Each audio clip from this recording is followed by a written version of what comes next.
RealGangRadio.net, man. You already know it's the station. Today we have a great show for you. This is Uncomfortable Conversations, real talk, raw truth, real growth. Let's get into this conversation. We have, as always, my co-host, Drea B. Hey, y'all. Hey, y'all. Hey, y'all. How you feeling? How you feeling? I'm good. And today we have an author. We have my therapist, man, Chantel Bratcher. I was about to say I was about to get in trouble. It's just Bratcher. Do your thing. Sometimes you got to drop the name so you can do everything else. Hey. But listen, man, we want to stay tuned to this show. This is a great show. Today we're talking. Chantel became a author, and she dropped a real hard-hitting book. And we're gonna get into that, right? But let's talk about how was everybody's week? What's going on? Drea, start with you. My week's been fine. Today I didn't really do nothing but go to the gym. I just been, getting kind of prepared to go back to work on the 17th, and yeah, that's about it. Finishing up this summer. Chantel. So I am currently filling in for someone while they're, I guess not on vacation. They're gone for about a month. So I'm filling in at a daycare. So that has been, that's been fun. I've been playing and reading books and what else the kids have me doing? I don't know, playing pretend and it's been fun, but it's a little hard on my back. It made me realize how old I am because my back hurts. But it's been good. It's been a good summer working with them, and yeah, working on my business and everything too, and trying to stay busy. My week has been good. No complaints, man. I'm just just trying to keep everything flowing. Right now we're doing Fusion Friday. So, this past Friday we were in Sun Village Park, right, which was a great situation. It was nice, man. It was very invigorating, I guess is the word I'm looking for. It gave me a lot of energy, and it also helped me to get into Saturday, because Saturday we turned around and did It's All Love, right? So I'm gonna send it to you right now. It's All Love. That sounds like something I want to be at. I love love. Yeah. R&B. It was an R&B showcase. DJ Darrell, DJ Shoddy, and we had a great. It was a great event. It was absolutely great. So I was good. I'm tired. I'm a lot tired, right? Yeah. But I'm still here and I'm still kicking. So we're just gonna keep on moving, man. We're gonna get into these questions, man. All right. Don't make me cry. I'm not gonna make you cry. So I want people, if they have an opportunity, to go and find the book. So let us know where we can find the book, where can I purchase the book and all that good stuff. Okay, so it's on Amazon. I believe it'll come up if you type in my name. So Chantel Bratcher. Also, if you type in the title, I believe it should come up. So the book is called From COVID Psychosis to Spiritual Awakening. Type that in, it'll come up. It's also on my Facebook page, which is also my name, Chantel Bratcher. Yeah. So that's where it's at right now. Right now it's on Amazon. Hopefully we'll have it on other platforms. But we just got it on Amazon last Sunday. Congratulations. Yeah. It was a surprise. It was definitely a surprise. Absolutely. So yeah, this is new to me. I was a part of another book, but there were about 15 or 16 of us with that book. But this is different, because it's like, if people don't like it, it's all me, and it's my story, which like it's your story, and I don't want to give the book away because I want people to buy the book. I want people, but I want to touch on where you were when the book first started. So we're talking about COVID, right? COVID, yeah. We're talking about, and everybody doesn't know what all happened, because COVID wasn't just it was sickness that you got in your lungs. It was messing with people No. Yeah, everywhere. So touch on that just very briefly, right? Okay. You know, where were you and who were you when you found out or you found out what you were going through? Okay. Well, okay. So um I had COVID. So let me say this. I had COVID, I want to say 7 times. 7 Jeez. times. I think I had COVID 7 times Now total. raise your hand. Raise your hand if you never had COVID. Oh, that's a beautiful. You never had beautiful. No. That's beautiful if you never had it. I stayed in. I don't know about y'all. See, y'all was out there working. You was still doing No. things. Well, the thing is, so I actually did stay in. I had my private practice. I had my own office. Nobody was there, but I also was a wife, and we had Kids. 5 kids were in the house. Yeah. Right, Wow. 5 kids in the house, and they were Active, going out. pretty much like like young adults. They were working, working at a daycare. The daycare was open the whole time. Boy. So I'm one of those people. I'm so sensitive, right? So anytime they say, well, oh, that'll happen to 1% of people. You the one. Always. The one. You the one. Always like susceptible to everything. And so COVID was no different. It was like if anybody around me had it, I caught it. No matter how cautious I was, the mask, all of that, none of that mattered. But with this particular time, that was in 2019. No, 2019 was the first time I got it. No, it actually this time was in 2021. So Okay. December of 2021, and I got COVID. And I think the hardest part about me getting COVID at this time is I was scheduled to get a hysterectomy. Jeez. So the day before Christmas Eve, I was scheduled to get a hysterectomy, and I was making peace with that, right? Because it's a hysterectomy, it's life changing. I'm still kind of young, like how am I going to change emotionally, physically, all of these things. I have finally got a doctor that listened to me. I had been with the same doctor for 15 years, kept telling him that the pain I was in was horrible. I mean, I was in pain every day. Intimacy was like, it was, everything was difficult. It was difficult. And so I finally found a doctor, an Asian male doctor. I talked to him for 15 minutes, and he finally was like, we're going to get you scheduled. I'm like, what? 15 minutes. I was talking to this man for 15 years. He didn't listen.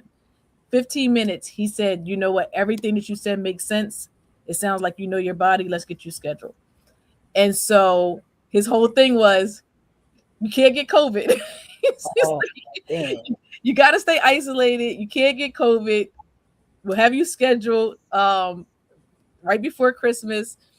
I was getting the Da Vinci, which was that robotic thing. So like it was like the recovery time wasn't as bad. So I'm like excited, but feeling all the emotions at the same time.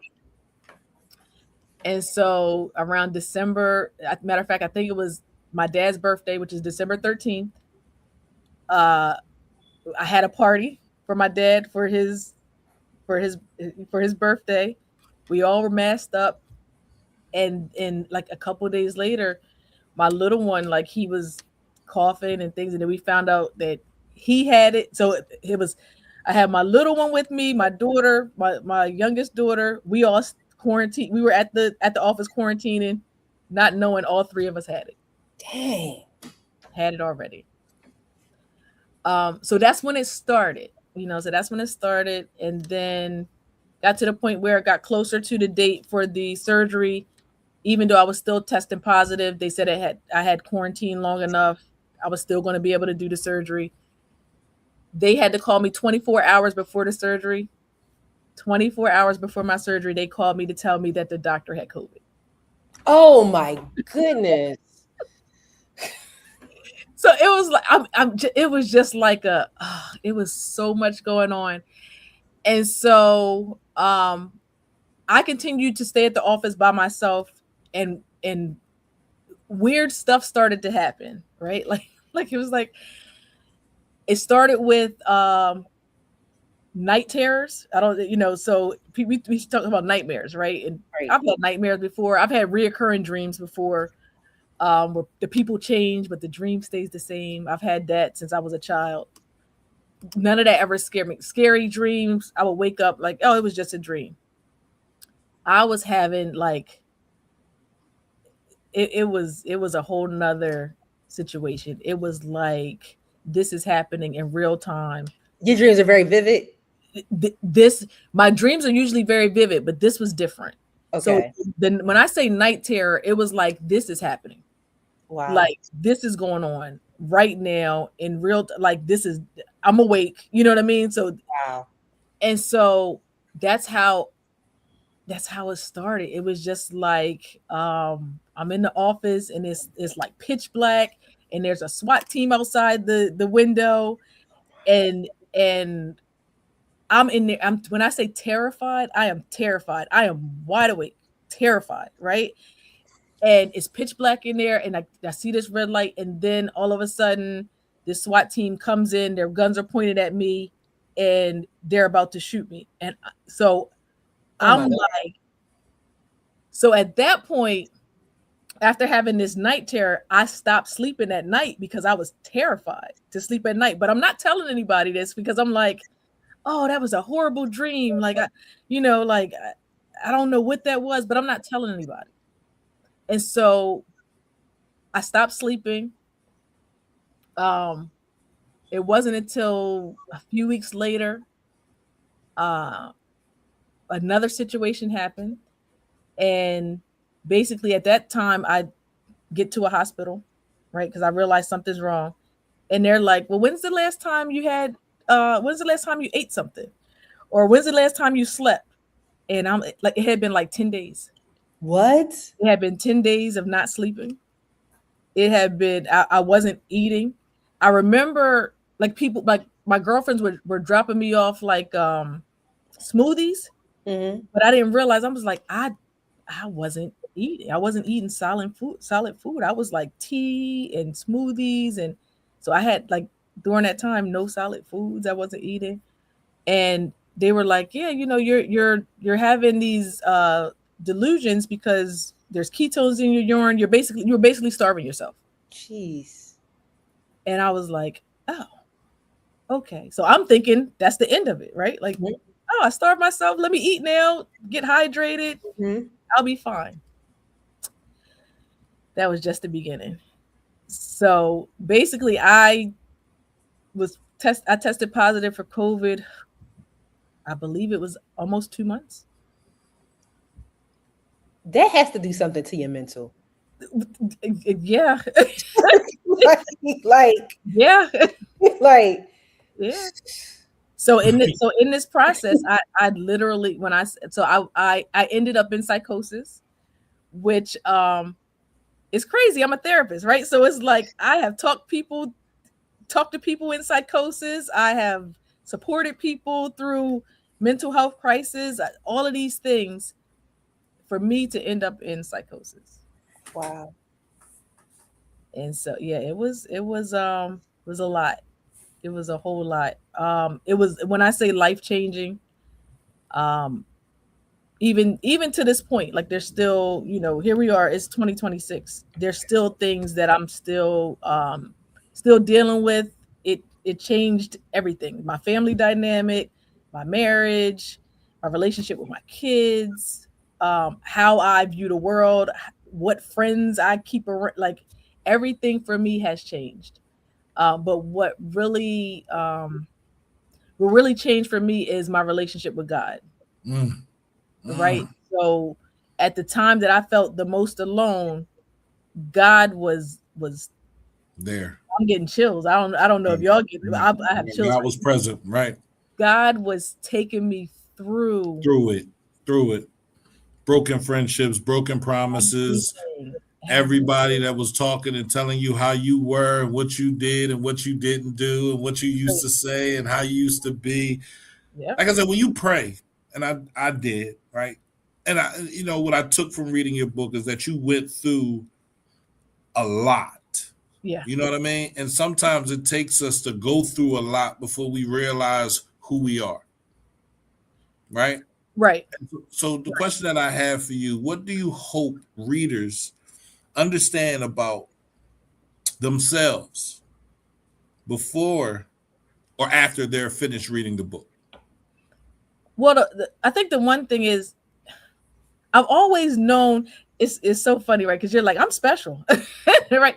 I've always known that there's something about me, right? And I had parents that, like, even if I was to be nothing in this world, my parents hyped me up so bad as a kid, like, you're special, and Right. you're, all of these things. My parents, they fed into me so much that, like, I knew there was something, but I never quite knew what my purpose was. Right? I know I'm supposed to show up for people, right? I'm supposed to be good. I try to do my best to be good all the time and do the right thing and all of that. It wasn't until I went through this transformation, right, that I was like, wow, like, this, God has given me a whole different purpose. And I didn't know I was going to have to go through hell to get to my little piece of heaven, right? My peace. I didn't realize I was going to have to go through so much. But I think one of the reasons why I wrote the book is because I kept hearing about all of these people dying by suicide when they had COVID. And I kept thinking to myself, there was times during this thing that I was like, I can't deal with this. It's too much, right? Like, this is too much. People aren't believing me. I'm telling my whole truth as well as I know my truth. And I mean, in some of the hate and stuff that I was dealing with at the time, I was like, I can see why people are giving up, because nobody's understanding what they're going through. They don't have the words for it. They don't know what's happening to their body. Your mind is taking over. And I was like, if I write this book and I can give a family a sense of peace, that, like, maybe this is what your loved one was going through at the time. Maybe that's why they felt so tormented, that they felt like that was the only way out. I felt like that was one of the reasons why I wanted to write the book, because I'm like, somebody needs to hear this story, because they either went through this and didn't know what was happening, or they didn't make it on the other side of this, and somebody close to them needs to understand that COVID was definitely doing something to us that, for some of us, that it couldn't be explained, and there was no literature to even read up on it to try to even understand it. And so that's my purpose, is just to be vulnerable, because there's a lot of people that can't be. First off, I just want to say thank you for, like, sharing. And I'm, like, listening to your story and I'm getting chills, because I think back COVID and we were home. I'm a school counselor. We was working from home. And I remember, like, kids were, like, super depressed, and we had, like, Google Meet and Zoom. But it was, like, a lot of things. A lot of times I had to call crisis or the mobile team to, like, have people go out and try to check on people. But it's like, kids are not home. They're home, but, like, their support might have been in school. Like, their home life might not be the best. And now they're stuck at home, and it's not adequate resources, not adequate food. The parental relationship is pretty much non-existent. Right. Kids are depressed because they're not around their peers. I think about that time when COVID, I almost lost my life. My gallbladder, I never knew I had a bad gallbladder. But I had a bad gallbladder, and it almost erupted. They said that I was going to have sepsis and die if I didn't get to the hospital. I'm telling you. During COVID, like my grandmother died during COVID. When I say I went through so much trauma, and it was so many people that I know had family members that died that were close to me. And I'm like, I don't know how I made it through that time, because I was, like, functionally depressed. Yeah. Yeah. It was a hard time. It was a hard time for a lot of people. It was. With everything that we were dealing with. It's the first time the world ever stopped. Right. For a lot of people. And a lot of people didn't know how to deal with that. Right. You know what I mean? Then we were losing people. I lost some friends. Right. Some people that really believed in me, that were with me at the start of the radio station, right? And Mhm. that hurts. Yeah. It does, right? And for everything that we were going through, we still had to continue to live, right? Right. And that's As if nothing, as if nothing happened. Like all of these traumatic things didn't happen to us. It's like, oh no, keep going and right. be It'll be okay, right? yeah. And It's fine. No. No. on top of the fights that we had between the COVID vaccine, the no COVID vaccine. So I took the COVID vaccine, right? And I took it because Dr. Motley asked me to, right? She told me it was something that I needed to do. I had strokes in 2022, right? I'm not going to sit there and say it's because I took the COVID vaccine. Right.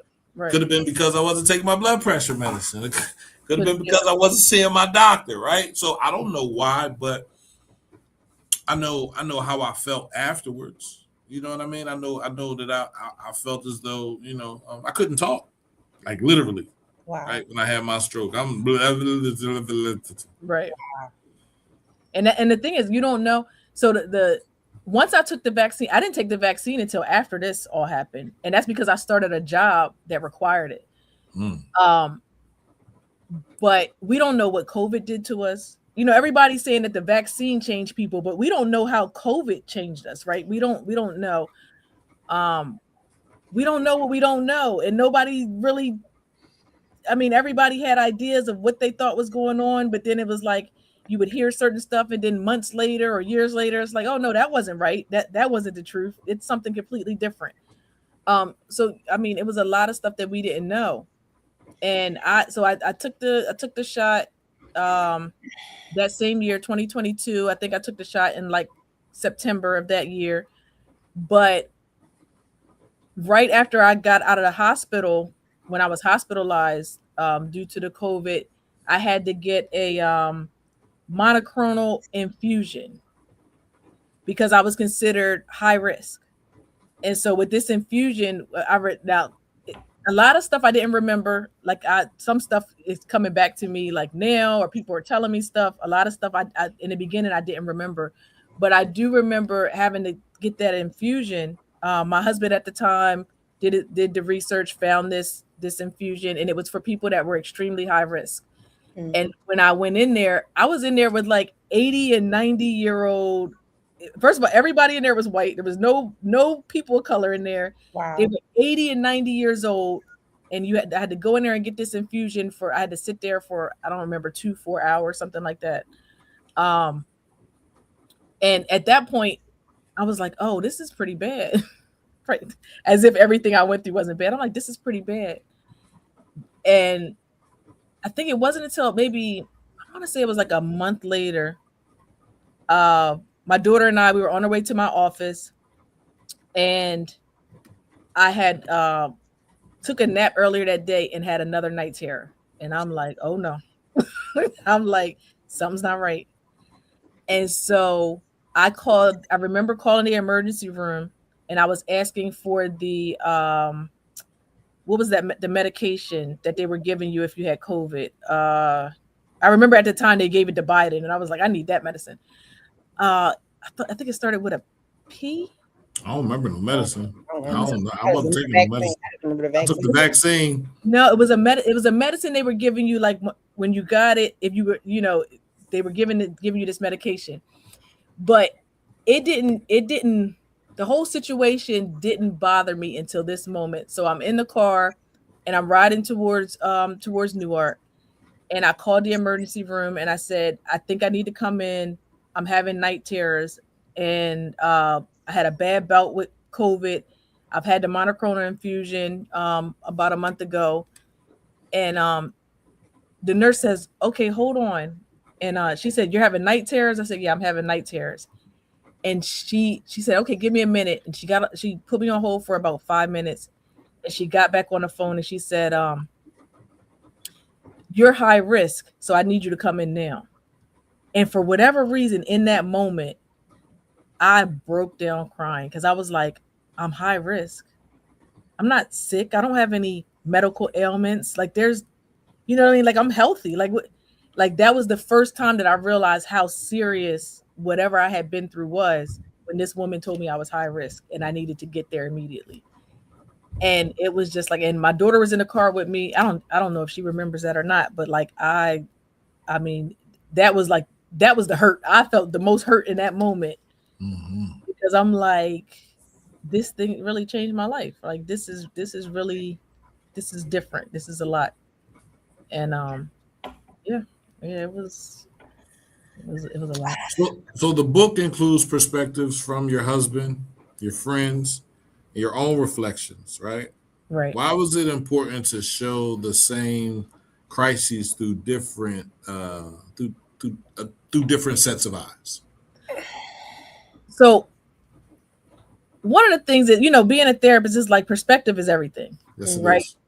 And of course I could tell this story and it's like, oh, woe is me. I went through this thing and everybody should be upset for me because it happened to me. And when I started to write the book, oddly enough, in the middle of the psychosis, I was writing.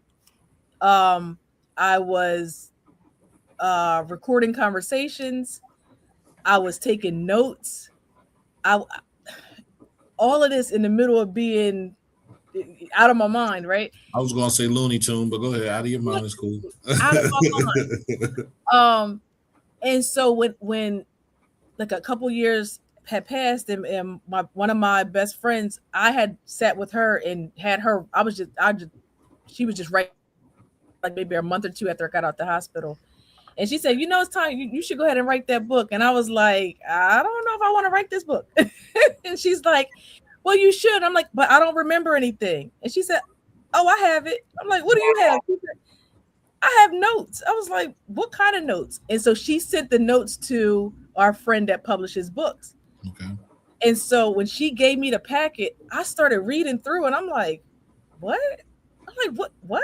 And I'm looking and I'm like, "What is this?"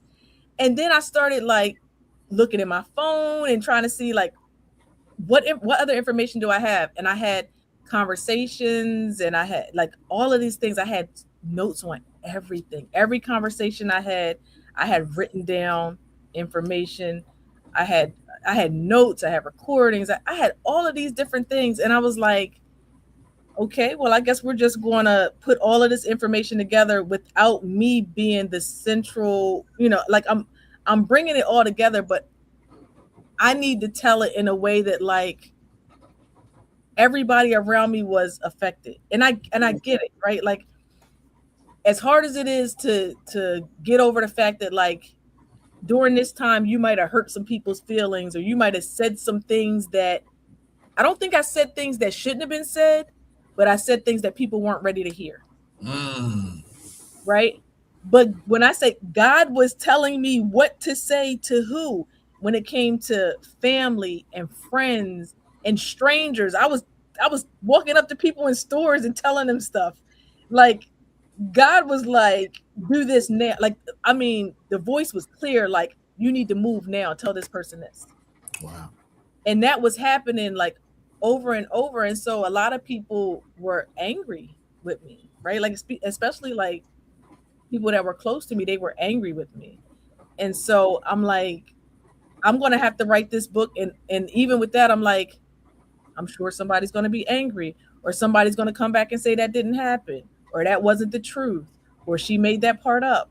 And so I started to have conversations with the ones that would have the conversation with me around me to say, okay, what was your experience with me at that time? Mm-hmm. What conversations did we have? And they were telling me stuff. And I'm like, it was like hearing about a movie that I never saw. Right.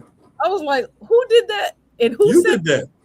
And they were like, you don't remember when you did this? And I'm like, no. I'm sorry. I'm like, I'm so sorry. And they're like, no, like we knew, especially my girlfriends, they were like, no, we knew you were sick. It's okay. It wasn't your fault. I could tell that it wasn't you, and then I had some friends that are like, no, God was working. God was working through you. Like this is amazing. You got to tell this story because this was amazing. And I'm like, well, y'all think this is amazing at the same time. My marriage is falling apart. So what? Something's not right. Something's not adding up. And I finally got to the point where I was like, you know what? This is my story. And regardless of how you feel about it, how it makes you feel, it's my story.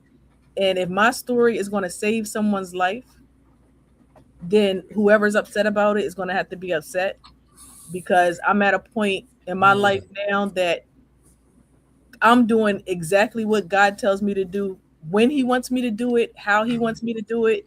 And anybody that is not okay with that, there's nothing I can do about that, because I'm so much at peace with who I am now. And you know, and I understand that, like, whatever this mission is, it's heavy. Let me say that, right? It's very lonely. It's been some very lonely moments. I'm often lonely in a room full of people. And that's hard because I don't know. You know how I feel. Ain't no don't we don't do that. You know I don't. You know I don't. But sometimes I have to, right? Because people. I haven't always been emotional, right? I've been that fighter, that person that's looking for the smoke, right? Mm-hmm. And recently I find myself, needing space, needing room to shake things off, mm-hmm. right? Needing time to get over the things that I used to crave and want and need, right? Mm-hmm. And like I said, I can only put it to my mother passing away, right? But it was so many other people in 2024 that I lost. I lost 6 people in 2024. 6 people that were close to me. That's a rough year, right? And while I'm at a school and I'm teaching and I'm going through this, I'm like, so I went to the Dominican Republic to kill myself, bro. Did you really? Did I really? Absolutely. My dad was born in Haiti. I couldn't get to Haiti. I couldn't get the island. So I said, I'm back, and that's where I'm supposed to be. Wow. Yeah, I'm done. And my son called me. And you've never told me that, but go ahead. Because I didn't want if I told anybody, I didn't really start telling people until I talked to a brother, and he was saying how he felt because he lost his mother and father. Okay. And it's real, right? Yeah. Someone that lost a parent, one parent, you still have the other parent. Yeah. But I'm talking about somebody, you got a cast on your foot, and I snatched both of your crutches. Mm. Yeah. Now you got to crawl. Right. Right. And you got to crawl till you understand why you went through this. So I lost 6 people in 2024. I was messed up emotionally. I was tired. Before I left, my aunt passed away. You feel me? So I was like, I'm done. I don't want to go back. And I knew how much pressure was on me to continue because I quit both my jobs. I had 2 jobs, right? Paying me good money. Good jobs. Yeah. That was good money. Those, yeah. Right. And I quit both of them, and I walked away, and I was left empty because it's like, damn, why did I do that? Well, I did that so I could take care of my family. I did that so I could be here, but you need money to take care of your family. You don't have any money coming in. What's going to happen? But like I said, the night before I talked to my mother, the night before my mother passed away, I talked to her, and she told me she was going to help me, and she did. And she did. Like when I say doors opened up, people got to recognize it. People started calling me, doing different things, building. And so for me, I realized that, no, I didn't go through psychosis. I didn't go through everything that you went through. But when I read that book, I realized why I went through what I went through. I realized what I gained instead of saying what I lost. And I gained a lot of clarity, bro. Yeah. Right. I gained a friend that's on this podcast with us right now that believed in me, right? And motivated me and called me and texted me. And I'm talking about I had friends that I knew for years. Mm-hmm. And they wasn't worried about me. Oh, PBI. Well, you know what? Sometimes, Pete, sometimes you don't know what to say. Right. Even as a parent, just come sit with me. Come talk to me. Come bring a bottle. Like let me say nothing. Look, I've been a therapist. I've been doing this for, gosh, I've been a therapist 20 years now, right? When it comes, I don't even say when it comes to grief, I avoided clients.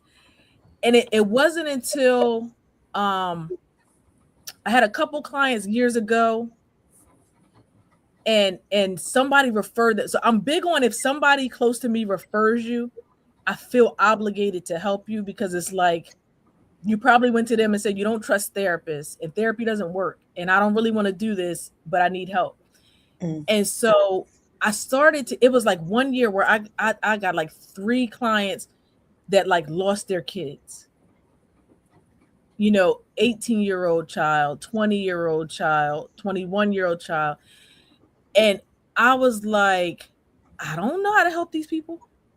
I was like, I'm not equipped to do this. I don't know what to do. And I found myself praying, like, please give me the words to say to give them comfort. Please don't let me say anything that offends them. But if I don't do nothing else, if I got to call them and just sit on the phone with them for the time of their session, that's what I'm going to do. That's what I'm going to do. And so I kind of, anytime I'm dealing with grief, that's kind of where I'm at. Where like, this is bigger than me. I'm not sure why this person is placed on my caseload, or it doesn't even have to be a client, right? It could just be somebody that needs a conversation. And I'm like, just tell me what to say. I'm like, and listen, I believe in my ancestors and angels. And I'm like, listen, help me. Help me.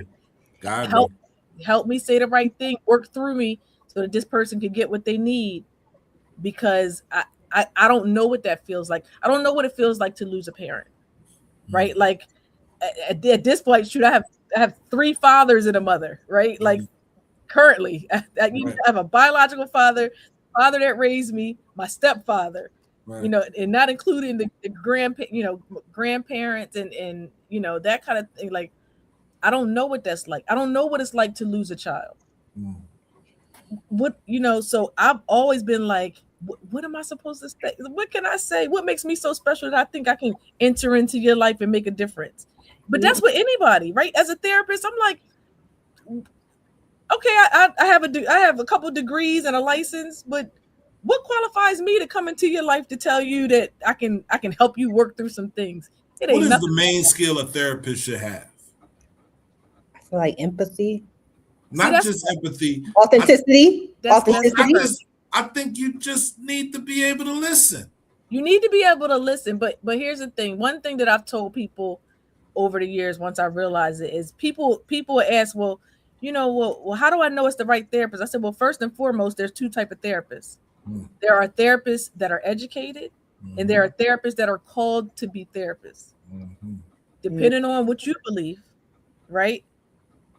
I don't believe, like, I'm educated, but this is my calling. This is my purpose. This is part of what God's plan is for me to reach the people that I reach. And so for me, the number one thing I need to have is faith, because when all else fails, I gotta look to God to be like, okay, help me. Yeah. I don't have it in me today. I can't do this. I don't have anything to give anybody else. I need you to help me. I need you to help me know when to stop and take time for myself. I need you to help me know when to cancel sessions, because today my energy is going to be off and give somebody else, this negative energy that I feel like I'm carrying. I need to know when to take a day off of work because it's too heavy and I can't do it today. Yes.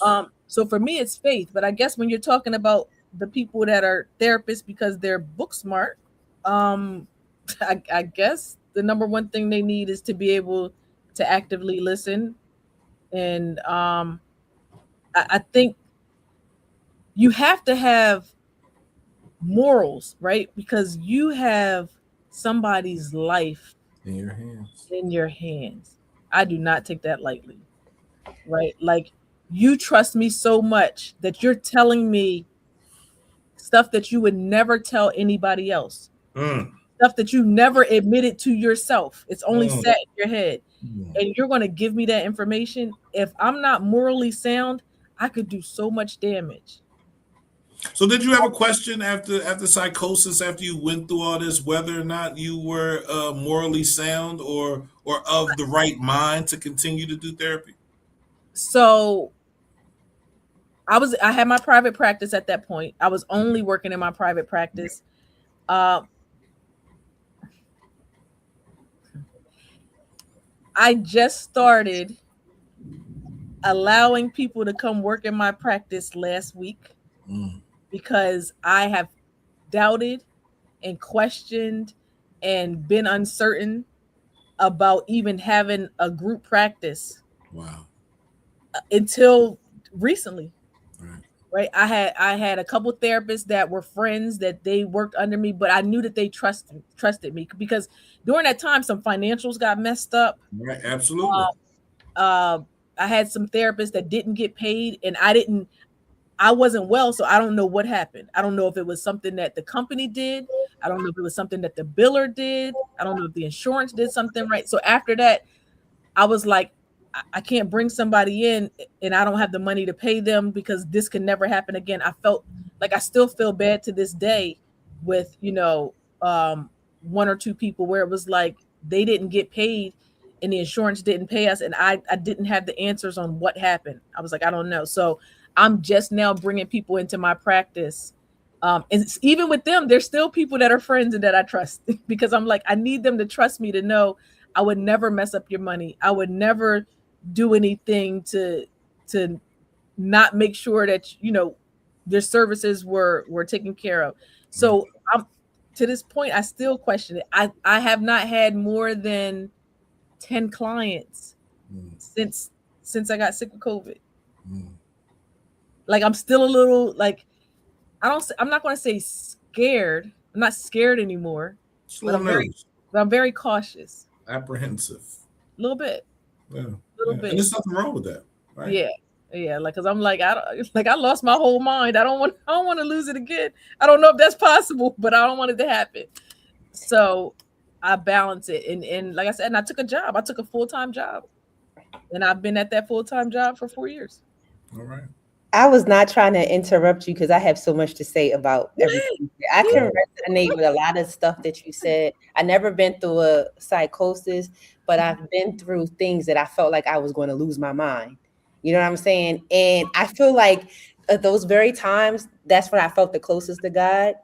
And I also feel like I definitely went through a spiritual awakening. Like everything had to literally come crashing down. Terrible. Like it was like, oh my God, like everything literally came crashing down. Like I lost people, I lost relationships, people was dying. It was just every chaos all around. But it's like I look back and I'm like, all of that stuff was purposeful. Yeah. Even when I was going through it, it didn't seem purposeful. It's like, what the hell did I do to deserve this? Right. You're like, what, me? Yeah. Why me? I am.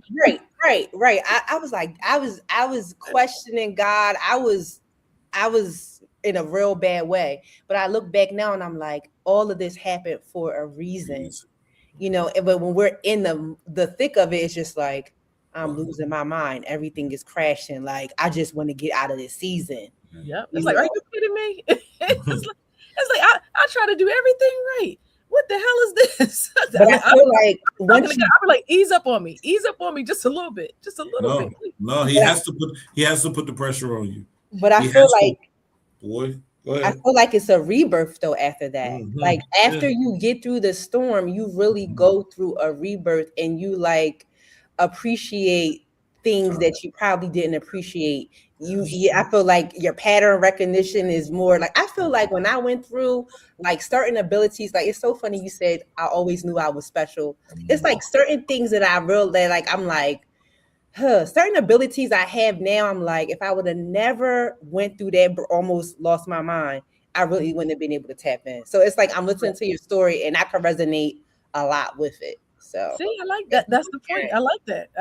Because it's so funny because you think you're alone, right? In those moments, you're like, nobody knows what this feels like. Nobody, and it's like, no, we're all our suffering might look different, but we're all struggling with something. And that feeling that we all feel is probably very similar, right? And it's like, if we just had more conversations. But it's hard, right? I mean, I'll speak as a Black woman, and I'm sure P, you being a Black man is probably even worse for you. It's like I can't let anybody see this side of me. I can't. What side is that? Well, first of all, for me to be a therapist and say I was in psychosis. Right. It's hard enough for us to say we have a diagnosis. Oh, I deal with anxiety. You're a therapist and you have the anxiety. I take medication. You're a therapist and you take medication. People would judge like almost as if I'm human. We are human. The same exact thing that you go through. For me, from the very first time we ever sat down, and you said, "Boy, you crazy." I said, "Doc, don't call me crazy." He was like, "What? What are you doing? Why? Stressing me out. Stressing me out." I'm like, what are we doing? What? Why are you doing that? Why are you trying to build a relationship with someone that doesn't understand what they have to give you? Why are you putting yourself in that hole? What are we doing? I said, Doc, she need me. She need help, right? She needs to come in here and talk to you one-on-one. Yeah, right? He need to talk to you. No, you need to talk to me first because I'm trying to figure out what we talking about her. We talking about you. But I'm good. I got my I needed her. Because I tried her with another doctor and it was a male, and maybe she didn't like that, so I hit you up. We came in together, we talked, and then you called me on the phone and you was like, "Nah, you gotta let that go." And I got what you were saying. I understood what you were saying, but of course, me, I'm a glutton. Y'all aren't ready, and that was the thing at that point. Y'all are not ready to be in a relationship. And so we let it go, but it came back, and here we are right now. But still. Right, we're understanding what we have to do, right? And for me, when you say you dealt with something and people are judging you, right? Yeah. Isn't that life, period? Like people are always judging, right? Regardless of what you went through, regardless of where you stood at then and where you stand at now, they're always judging. So if you're helping people, why does anybody else matter? I gotta say something on that. Go ahead. You go first. Yeah. Okay, so I'm a school counselor. When I was going through my little breakdown, again, no matter what was going on, I always showed up for them kids. No matter what was going on in my personal life. But I started cracking to the point where I was crying at work. Okay. And it was like I was so like humiliated because I'm like, my kids are seeing me crack. But the crazy thing is, the same kids that saw me cry, they saw tissue on my desk and came over and hugged me and wiped my face and said, "It's okay to cry." It's like, can we sit in here because we don't want to go to the cafeteria and eat lunch? We want to eat lunch in here. And just went on because you need them just as much as they need you. And that's what we fail to realize. Yeah. Right? Like when we're trying to help somebody, and I tell people all the time, I'm not connected to you because I feel like you need help. I'm connected to you because I feel like you need someone. Right. Right. Now, after you get through what you got to go through, and we all get to that moment, like when we go through our rough patches and we understand, I realized that I needed someone, but there was nobody there for me. Okay. So I always try to be there for other people. Right. Yeah. But you learn, you live and learn, right? I can't be there for everyone, though. No. You know what I mean? So you got everybody doesn't deserve you to be in their presence. You got to pick and choose, right? And that's hard. That's hard in itself. But if you're around kids, that's why I'm around kids. Like dealing with what I dealt with and still having to go to the school every day. And I will go out in my car for lunch and cry, bro. Like literally, like just sit in my car and be like, "Why, Mom? Like, why? Why am I dealing with this? Why do I feel this way?" And it took its toll on me when I went to Dominican Republic by myself, bro. That wasn't my intention. And here it is, everybody thinking that you on vacation and you over there contemplating, crying, bro. Everybody like, "Why you ain't at the beach?" I'm in this hotel room, and it rained while I was there. You feel me? I'm standing out in the rain. You feel me? Like. There's so much I could have done, but it was just like, oh man, the rain felt good. You feel me? Listen, the rain, people don't. Rain is healing. It is. I like to listen out now. I'm terrified of lightning and thunder because I don't know. I was born on the 4th of July. Loud noise is still a problem for me. But I loved when I got to a point where I think when God, I don't even know how long, like 13, 14 years ago, I had cut all my hair off. Right. So I didn't have that whole like worrying about a perm or my hair when I cut my hair off and the first time it rained, I pulled them kids. I was like, let's go outside and play in this rain. It was so freeing to just be outside in that warm rain and just let it like come down on me. Like I love the rain. I love the rain. I go to sleep to The rain. Yeah. Where you find warm rain at? It be in the summertime. It's still warm. I mean, it's still cold. warm. That rain be cold. No. That rain be cold. I ain't never No, found no warm rain. That might be If pissed. it's humid outside, the rain is kind of not warm. Don't piss on me and call it rain. Don't. No. I love the rain. Like I love to be out there to just sit. You know, I'm weird like that anyway. But yeah, no, I love the beach. I love the water. I love being outside. I love I'm an earth sign. Like, and I felt like, you know, when my mom died, I was always going to Ocean City. I put so many miles on my truck going back and forth to Ocean City. Right, going down there and just being by the beach and having my feet in the sand and just sitting on there and crying down there too. And these are places that I went by myself, right? And people be like, "Oh no, I really went by myself to just to give me space, just so I could talk to my mom." Because the only time I heard my dad was when I was upstate, right? And I was by myself, so it was like, if I want to hear my mom, if I want to hear my grandfather, if I want to talk to my cousin, I got to be by myself. It's got to be quiet around me. And listen, they come and talk to me. All the ideas that I have for the radio station come from them, right? Wow. Fusion Friday just popped in my head. You feel me? Like, all right, let's get the nonprofits together. Let's give the resources to the community. Let's feed them. Let's give them water ice. Let's talk to them. Let's bring therapists if we can get some therapists. Let's bring meditation if we can get some meditation there. Like, these are the things that we're bringing to our community, right? And we're trying to bring healthy understanding. I know you have trauma. I know you're dealing with something, but I'm here to tell you, you're not alone. We're all dealing with it, right? Everyone. Right. Everyone is dealing with some sort of trauma, some sort of bad energy. And if you're not capable of grabbing it and looking at it and sitting down with it and trying to understand it, it's going to send you wherever. Yeah. Right? It's going to kill you. It'll kill you. Literally. It can't. And I just want to say, I appreciate this conversation. You being a therapist, Chantel, and then me being a helping professional to show that like we are human too, because it's like people expect us to just always be on and always be just on and sometimes we have off days too. So I appreciate you sharing your story for sure. Yeah, listen, even to this point, I don't know what's going to come of me sharing my story, right? Who knows? You know, it might change some things for me. I wanted to change things for the better, but who knows what I might end up losing because of being this open about my story. But like I said, God got me. I'm not even concerned.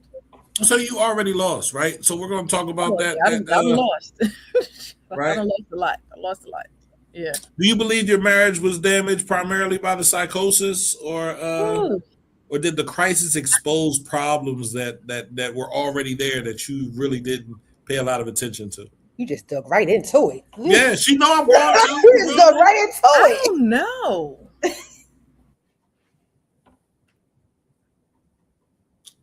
Oh, she done dipped? No, it froze. I think it froze. Because it's raining real bad. Maybe it's raining. It's like I hear the lightning and everything. That's how I do. You feel me? I'll be ending things. Oh, there she goes. Yeah, we can hear you. Welcome back. Listen, the universe said we're not having this conversation. Right. So, skip this conversation. Listen, if we skipping it, we can skip it. Let's skip it. I get it. No, you know it. No. We can skip it. Listen. I'm not sure. No, we don't gotta skip it. That wasn't me. Okay. No, the connection. It's storming here. I'm in Baltimore. It's storming. It's storming here too. I honestly don't. I mean, I know we had stuff in our marriage. I never thought we had stuff in our marriage that was that bad that it would end in divorce. Maybe I was naive, right? Maybe I thought whatever it was, we were going to work through it. Not that we never talked about, like there was times that I thought about divorce and this, but it was like I thought about it. I might have had the paperwork, but I'm like, I'm in it. I'm in this. Like we're raising these beautiful kids together. We have 9 kids together. And if anything, I'm like, this is what I asked for. I wanted a big family. I'm like, we got the grandbabies. I'm like, we're going to make this work. I think that it broke us. That's real. I think it broke us. I really do. And I'm still to this day not quite sure what I did or what I said or what I didn't do. But I believe that like I know some of the stuff, right, that's in the book. Like I know some of the stuff that I did. But I feel like it's more to it that maybe it still hasn't come back to me yet. Or maybe not, right? Like maybe all that happened was enough. But I really feel like that was it. Like at that, we did not recover from that. And my relationship with my kids, right? And when I say my kids, I mean, like I said, we have 9 kids altogether. My relationship with my kids has not been the same. Wow. I am close to 2 of my kids, my 10-year-old, and even my 17-year-old. We're going through some things right now, but I was left with them. I was left with them, and that for me that's been a hard thing for me to accept.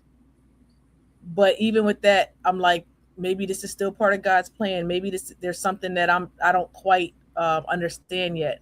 But for me, that was the biggest loss, right? Even if the marriage didn't work out, I expected me and my ex to still be friends. We started out as friends, and I expected to still be mom. That's hard. When I expected the same thing, right? Yeah. When I filed for divorce, I said we could still be cool. We could still, do what we're doing to help. Yeah. It becomes so hard, and I think that's what it is. We're so used to us being a certain type of way that if we can't have it, we don't want it, right? Yeah. And I get that. I do. Did you fall out the chair? No, I've made a mistake. No, my light, I pulled something and the light went off, so I had to plug it back in. Okay. I'm like this. So we fall down, but we all get up. You better get up. Listen, you better get up. You fall down 9 times, you better get up 10. Right. But you know what?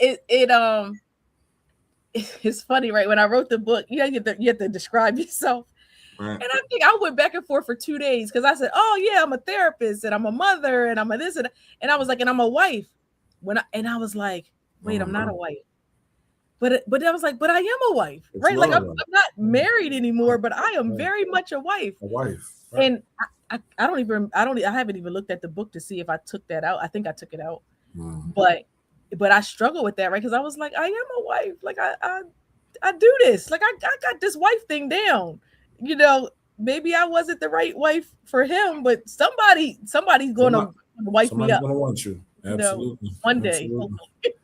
But you talked about your children earlier. How did your children experience this period, right? Were they looking at mommy like, oh, they won't talk about it. They will not. Even when I was in the process of writing the book, the one thing I did do is I reached out to my ex-husband and the kids, and I said, listen, I'm writing this book and it's going to be my perspective. You're more than welcome to add a chapter in the book from your perspective, because I'm sure when it comes out, like I said, they're going to read certain parts and be like, oh, that's not what happened.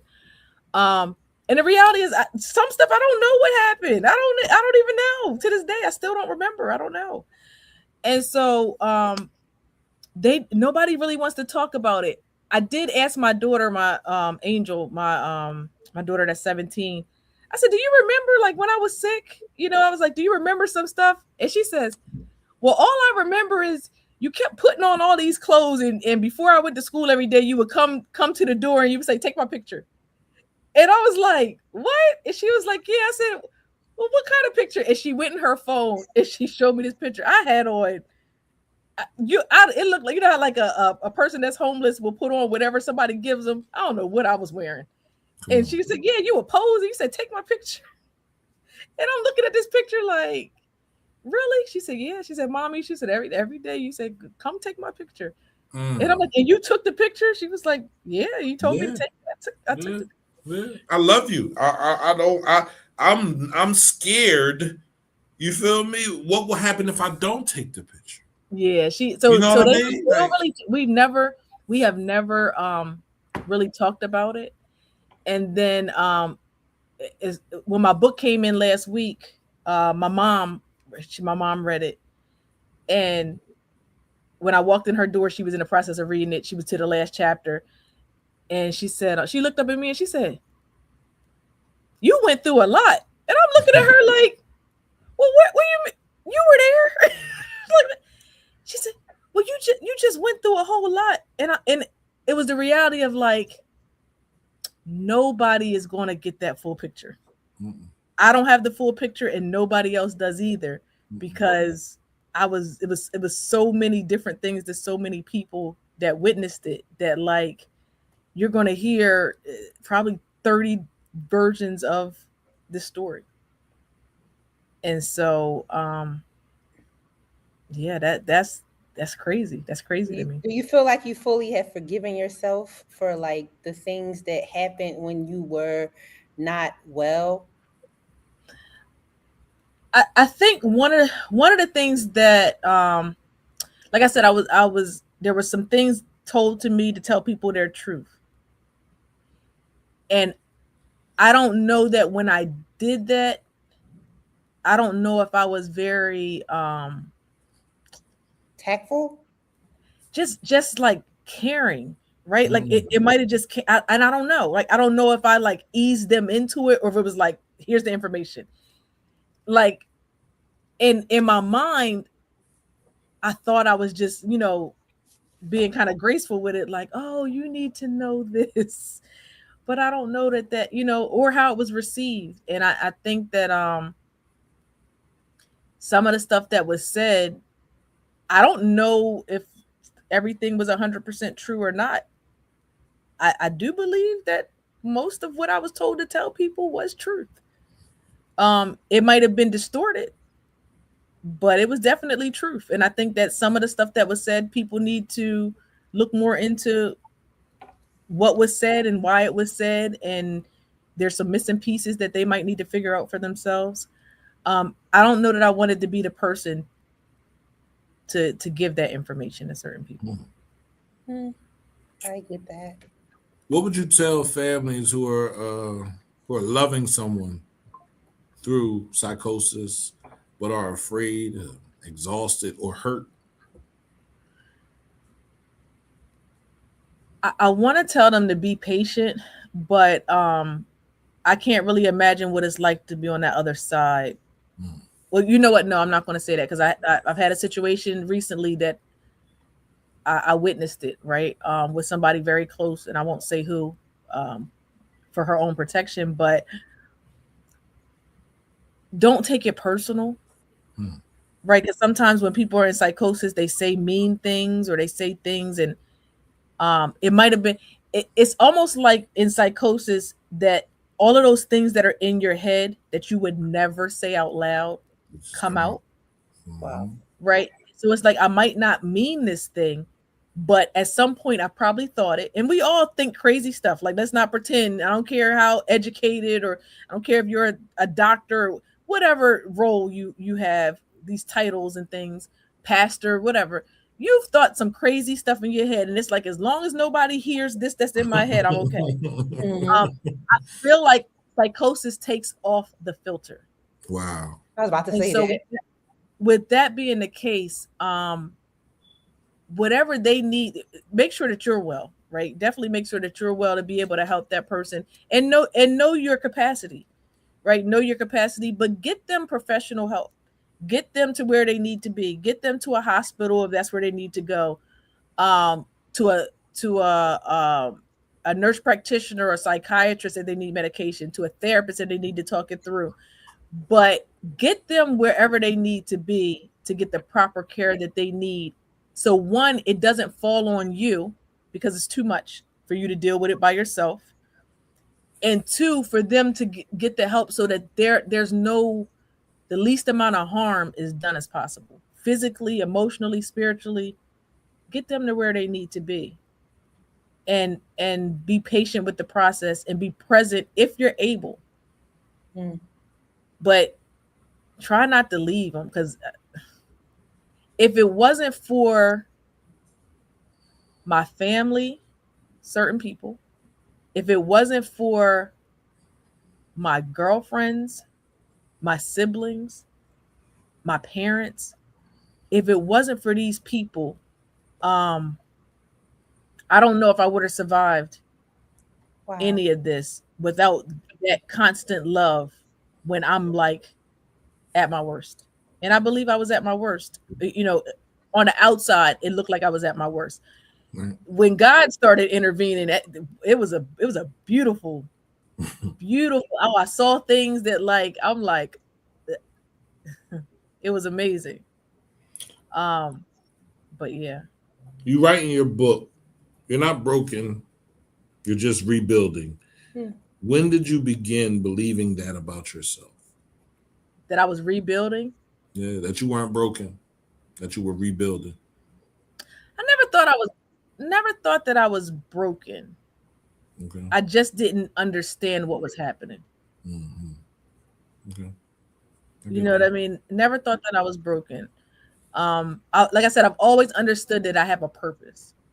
And so a lot of times when I don't understand stuff, I'm like, God is using me. I don't understand what he's doing or how we got here. But I never thought I was broken. But the rebuilding part, I've probably felt comfortable in the rebuilding maybe in the this year. Wow. Maybe this year. Now you started pottery or something like that? 3 therapists.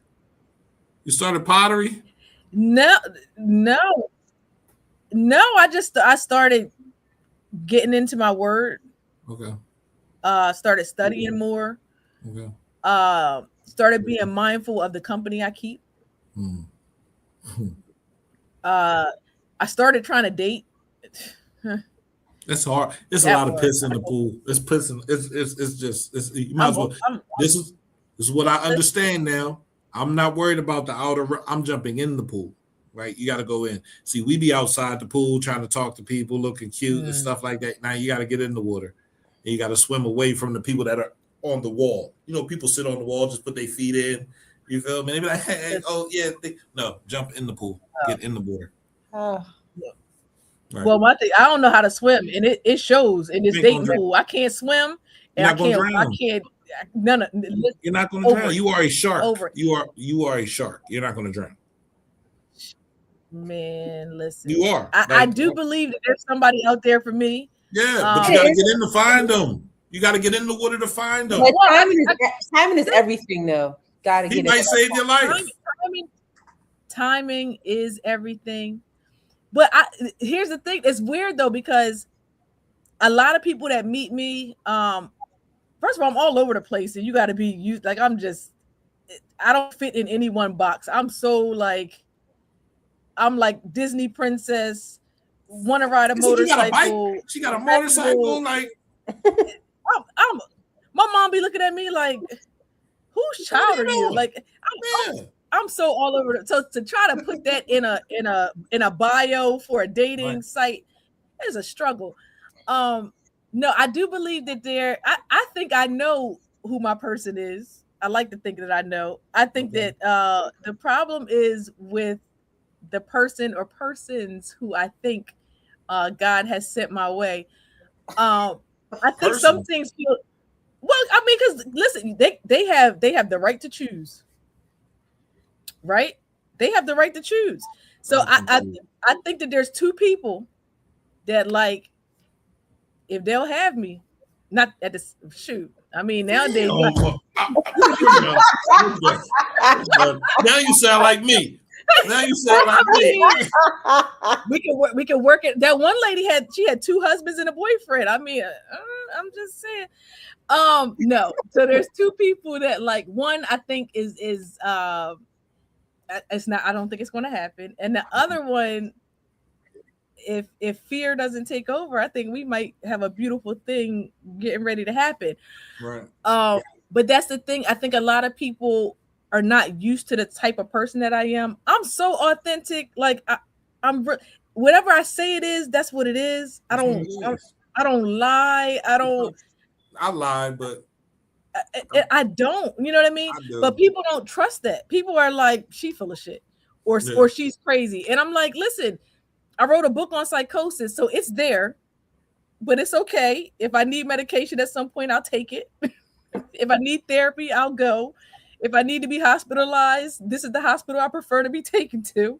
Right. Like, but I'm real and I'm ready. I'm ready to be a wife. I don't even want to date. You just want to get right into the marriage. If I know that you're my person, what are we dating for? Let's do it. I'm there too. Let's do it. Let's figure it out as we go along. Let's figure out what our deal breakers are. Yeah. And let's make we got to deal breakers got to be figured out first. But I'm not figuring that out after I get married. So now I gotta ask y'all a question because we all on here have been divorced. We all on here. So what is the Divorce Club? We're gonna start a podcast called the Divorce Club. So we all have been divorced. So what do you think is like appropriate time to like reestablish like getting out there after being divorced or marriage? When you're ready. Here's my thing, right? Because I thought about that. I seriously dated someone 6 months into the separation. I was already gone. I had already filed for divorce.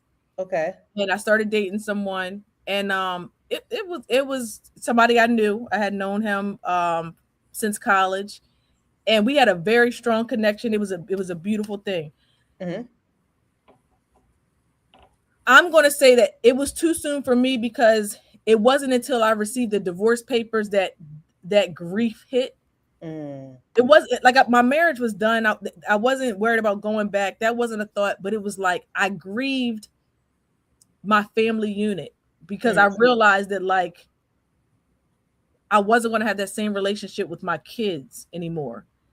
And so I ended up going to therapy then to deal with that. And I think I didn't handle my relationship at the time the best way, or like I thought I was explaining it in real time, how I was feeling it, but how it came out might've been okay. But my thing with moving on after a divorce, it's funny to me how people are like, oh, you moved on too soon. Well, I ain't going. If the person that you with moved on while you were still married, how do you move on too soon? I'm just saying. You got to make that make sense. I'm just. Oh man, I just don't want to say nothing. And don't say nothing. I ain't gonna say nothing. I mean, you know, so it's like, I don't know. I can rest, man. Listen, I don't know. I hear you. I understand the different strokes for different folks, right? People there's different reasons for the season, is different timing, right? And for me, it was, I got out of a relationship that started when I was 17 years old. I was 36 when I got divorced. So that was almost 20 years. Yeah. You know what I mean? So and I tell people the dating scene had changed over 5 times by the time I was back out there dating. So I had to figure it out, and I didn't really want to, right? I only wanted to start the radio station. So I got in the radio station and people were around, right? Yeah. I wasn't chasing anyone, wanting anyone, just but organically kind of, people were around, people were coming in, right? And as people come in, you know, different things get to happening. You feel me? But for me, it was that one person. You feel me? Because I felt like I did what I did for her. Okay. She didn't want a drug dealer, so I'm done selling drugs. You feel me? Like, and Right. I had to make the radio station. I had to make myself successful. I Mm-hmm. did that. Mm-hmm. We're talking about $150,000 a year I was making. So Right. like, I did what you asked me to do, Right. and you still don't love me. You still can't listen. You still won't follow. I'm showing you that I can do. I'm a man. You're not Right. going to follow me. All right, Right. cool. I'm done. I'm Yeah. out of here. Yeah. Pew. Yeah. My thing is like, I wasn't perfect in my marriage by any means. But the one thing that I pride myself on is I never entertained men during my relationship, right? Never entertained other men or I didn't want anybody else. When Say I it was again. married, I don't care if it was our worst day. I didn't just desire anybody else, none of that. So when I separated and I started to date someone seriously, I was like, I can do this because I gave all I could to my marriage, whether that was enough or not enough. I guess obviously it wasn't enough because we still be married, right? So, Right. but I'm going to get out here and I'm going to find if that wasn't my husband, then I need to find who my husband is because I don't want to be single. I don't want to be. I have no desire to be single. I want my person. I want to be their person. I want to grow together. I want to build together.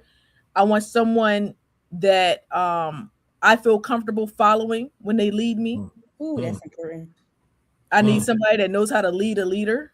And once I have that, I'm great. I'm golden. What are you gonna do? About what? I'm just saying, you're naming all the things that you want. What are you gonna do? I'm gonna stay in prayer first and foremost. That's the first thing I'm gonna do is stay. I'm gonna continue to pray about it, and Absolutely. I'm gonna continue growing. Right. I reflect on the things that have worked in my past relationships. I reflect on the things that I did that I could have done different. The type of people that I chose that maybe I need to choose different. All of the like, he has to fit this physique and this personality and this and that. I'm now like, you know what? I feel like once I get out of my own way, then I'm going to find that person, but that person might not come the way that I think that they should come. So now I'm a little bit more open to it. And I'm going to continue to grow, and I'm going to listen, right? I'm going to listen to my partner, and I'm going to hear them, and I'm not going to be so sensitive when somebody tells me about me, because we don't like to hear about ourselves. But I can relate. And I'm going to trust, right? I'm not going to be with another person that I can't trust, because when my partner comes to me and tells me about myself, as long as that trust is there, I know that they're not telling me anything to harm me or to hurt my feelings. Right. And that's the part that I have to have in my next relationship, where I trust them to the point that I know that I'm your priority as much as you're mine. And so I guess, so trust is going to be the biggest thing. Like, not, and it's bigger than just, I trust them not to cheat, or I trust that, you know what I mean? Like, I need to trust that with everything. They believe that God sent them to me the way that I believe that, vice versa. Like, it's hard to find somebody like that, especially today, right? Because everyone is battling, right? Everyone is fighting. Everyone wants recognition, right? And when you want recognition, sometimes you do untrustworthy things for it, right? That's true. And so for me, I'm been divorced for 10 years, right? Yeah. People will say, all right, yes, I've had women around me. Yes, but I haven't had a relationship. You know what I mean? I've had situationships. I've had things try to grow into one, but trust is the number one thing for me. Yeah. Because I know how I get. If I can't trust you, yeah, I'm gonna be messing with your girlfriend. You feel me? Like I you know. see, even now, come on. And I thought we made progress in these sessions. What are we talking about? That's terrible. I told you. I understand who I am. I understand what triggers me. That's what therapy is about. Going and understanding who you are and what triggers you. And I'm saying, if I can't trust you and you're gonna lie in my face, you're not gonna be able to trust me. So it's not tit for tat. It's just I'm being reciprocal. So that is that not reciprocity? You're giving me lies and manipulation. You cannot work in spite. That's terrible. No, it's not okay. We always had these conversations. I always say everything is a choice. So if someone is not treating you in the manner that you want to be treated, you have a choice to leave. To go sleep with their friends. Stop it. You too old for that. What I'm saying is. What you saying? What I'm saying, and it's just that simple. You feel me? Like I was waiting for the other part. That was the whole. Ain't no other part. That's what I'm saying. Like, and it's not. I get it. Like, we don't like it. Well, then just be trustworthy. So then you won't never have to deal with that. So, ladies, if you go and date P, understand that if you cheat on him, he's cheating with your friend, and the girlfriend that you're not too sure about, that's gonna be the one. Or your sister. Gosh. You feel me? What? I'm gonna hit you where it hurt. I'm gonna say this: being on the other side of I was married almost 11 years, and I'll be divorced in September for 3, and I've been in a relationship for going on a year and a half. Okay. The fact is, I feel like in order to be in a decent situation with someone, you have to be able to trust their decision making, concerning anything with you. Because do they have your best intentions in mind when they're thinking about doing A, B, and C? How is that going to? I'm glad you said it, and I ain't have to say it. That makes it real that you said it and I didn't say it. That's how is that impacting my person? That's. Did you have me in mind when you made that decision? Right. Because that right there, if you go out and cheat and you had me in mind, I'm like, I don't have you in mind when I'm cheating. That doesn't make sense. If I'm gonna have you in mind, I'm not gonna cheat. Yeah. Hello. That's the whole point. That's the whole point. That's the whole point, right? So, I'm not so don't ask a man, were you thinking about me because you would no, he was thinking about himself. Yeah. I don't cheat at this age. I don't cheat. I'll leave you first. I'm not cheating on you. No. If I feel like I need to entertain another man, we're already done. It's done. What are we doing? That's old P. P don't do that anymore. I don't believe you. I'm just telling you, don't play with me. Please. Nobody wants to get played with. Right. But we all have a choice to leave. We do. We all have a choice to leave. And if he said, I'm gonna leave, but on my way out the door, I'm kicking this trash can over. If my baby born me, I'm trying my best. I'm trying my best. You're right. I know her sister. Oh, yep, there we go. Oh, there you go. What's up, bro? Oh. What's up, man? Can't co-sign that. Stop playing, man. What you doing, man? Like, I miss you, bro. I do. I miss you, bro. I miss you. So Darren, go ahead. What? Okay. That's what Jimi Hendrix. That's Jimi Hendrix. If my baby doing great, gonna do me right, I know her sister is not doing me right. I know her sister will. Well, my sister don't work like that. I don't know what type of sisters y'all got out here. That's Jimi Hendrix. You know Jimi Hendrix. He had the.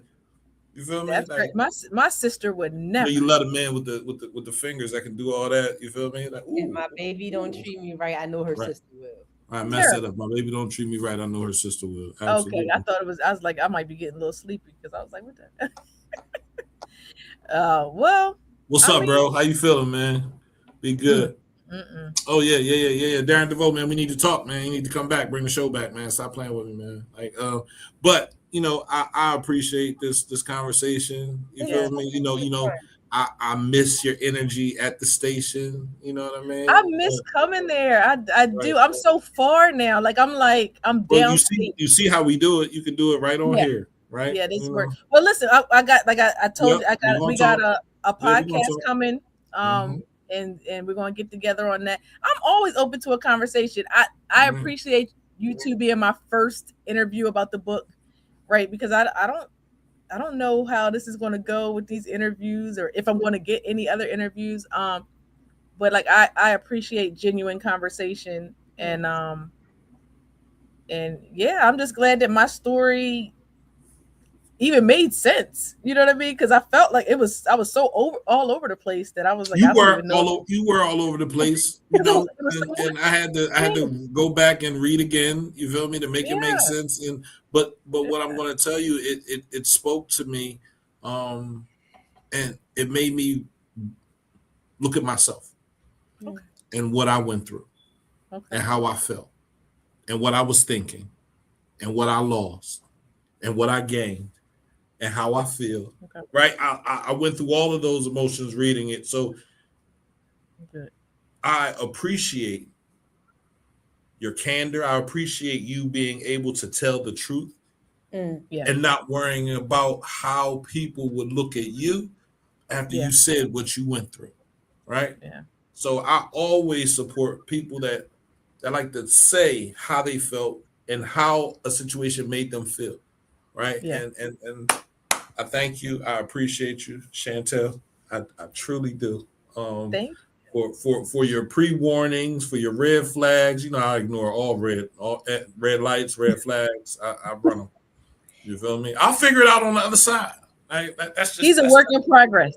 He's moving forward. He's still a work in progress. I am. He is. I want to add something about Chantel. This is my first time meeting you, you know, virtually, but I like the authenticity. It just like it flows on the screen. Like it was like I was talking to you face to face.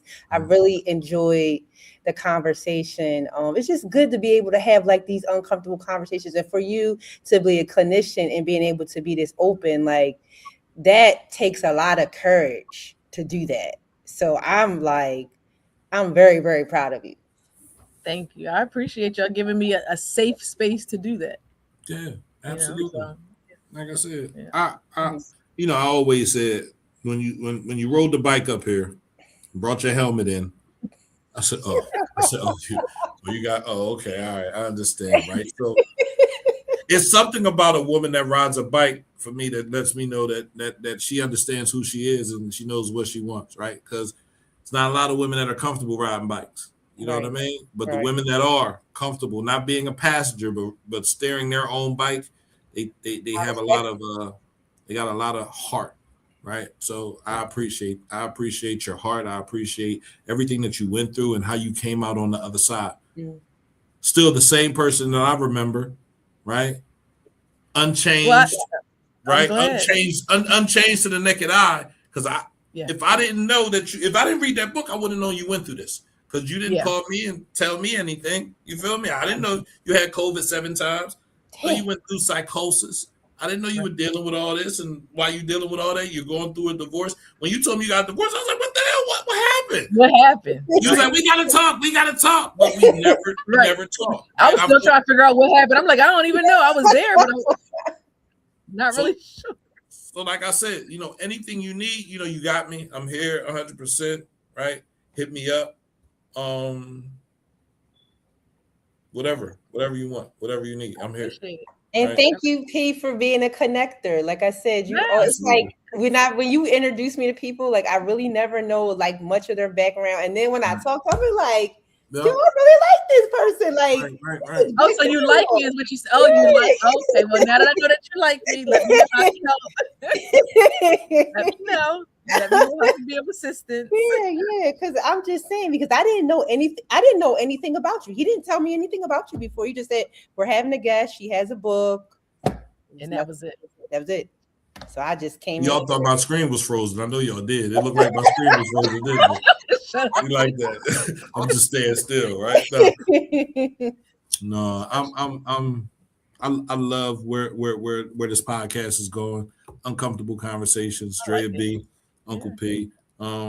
Today we had Chantel Bratcher on here to talk about everything that she has gone through since COVID. Right? She wrote a book. Tell them about the title of your book. The title of the book is From COVID Psychosis to Spiritual Awakening. It is available on Amazon. And yeah, and in order to get the link, I guess I'll give the link to P, and it's also on my Facebook. And my Facebook is my name, Chantel Bratcher. Bratcher is Bratcher. So follow me. I put up a lot of random stuff, but it'd be my intrusive thoughts, just posting it. I do that all the time. All the time. Yeah. Last question. Do you think your book was about reclamation? Yes or no? I think so.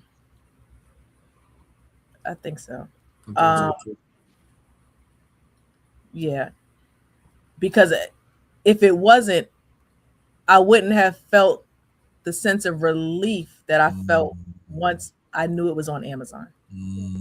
It felt like a new beginning. Wow. And I could let go of all of the hurt and the frustration and the pain and the embarrassment of the past at that moment that I saw that it was posted on Amazon. Nice. So. Okay. I'd like to thank you for your time. Thanks. Drea B, go ahead and say what you got to say. Y'all know my mantra, you can't heal what you don't reveal. That's why we had these uncomfortable conversations, y'all. So keep on having them. Keep on having them. CMPradio.net. You already know it's the station. Listen, this is the last show of the season. You feel me? We will not be back doing uncomfortable conversations until when? February. She's moving a month stuff, right? So look. She's busy. She's in the school. I'm busy. I'm in the school. So, we're just trying to give some time off. And we're going to come up with some awesome topics. We're going to bring some more guests on to talk to us because I think she likes when the guests are here. I do. I like talking to other people besides you, I love talking to you, P. I do. I love to have other people too, Okay, so that first show when you come back just got to be the two of y'all. Right. I want guests. So I'll get you some guests. I'll get you some guests, no problem, right? I just thought, I thought you liked talking to me. Of course I do. We love, for sure. Digging into my stuff and calling me. She called me all types of names this season. Oh, no. Because you be having a lot going on, P. I do. I come from a lot. You feel me? I've been through a lot. You feel me? So, typically when you crawl in the mud, you come in the house dirty. So, that's what happens. I got mud in places that I ain't even washed yet.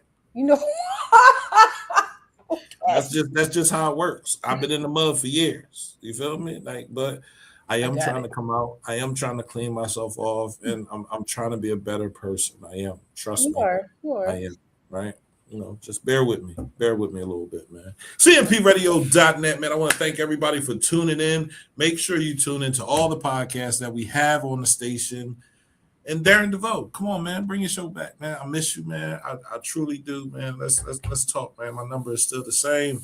And if you don't have my number, it's 484-802-2383. P, why you always giving your number out on Facebook? Guess what? That's the problem. See, you be doing too much. No, you can call me. I can have a conversation with you. You can play on my phone. You can talk about, you can do that. I'm going to kill you. You can do all that stuff. You feel me? Because I use that as inspiration. That's my tackling fuel. CMPradio.net. It's the station. Peace. Good night. Good night. The Cut Up Podcast, only on CMPradio.net. It's the station.